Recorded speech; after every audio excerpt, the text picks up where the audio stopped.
Patay na nang matagpuan ang nawawalang kandidata ng Honduras sa Miss World 2014 at samantala binalot ng makapal na smog ang Beijing kanina umaga.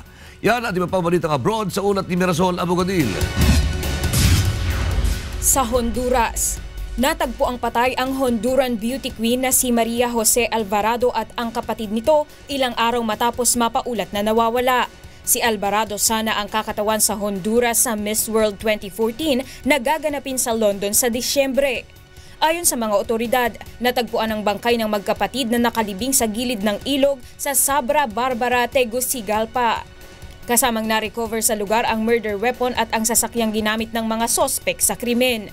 Naaresto naman ng mga pulis ang nobyo ng kapatid ng beauty queen na pangunahing sospek sa pamamaslang at isa pang lalaki na kasabwat umano nito. Samantala, nagpaabot na ng pakikiramay ang Miss World Organization sa pamilya ng Honduran beauty queen.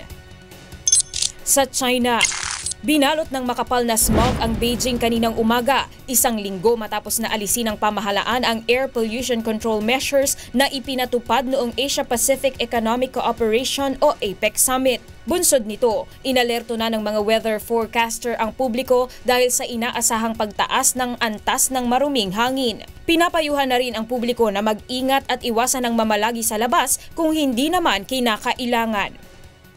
At sa Hong Kong, bumaba na ang moral ng mga miyembro ng Umbrella Movement na nagsasagawa ng kilos protesta sa Mongkok dahil sa nababawasang suporta sa kanila. Ito ay matapos ang tangkang pagpasok ng ilang grupo ng mga protesters sa Legislative Council meeting sa Admiralty kahapon ng umaga. Batay naman sa pagsisiyasat, karamihan sa mga residente sa Hong Kong ang nagsasabing dapat nang umalis ang mga nagpoprotesta sa lugar dahil malaki na ang epekto ng isinasagawang protesta sa mga mamamayan at kabuhayan. Mirasol Abogadil, UNTV News Worldwide.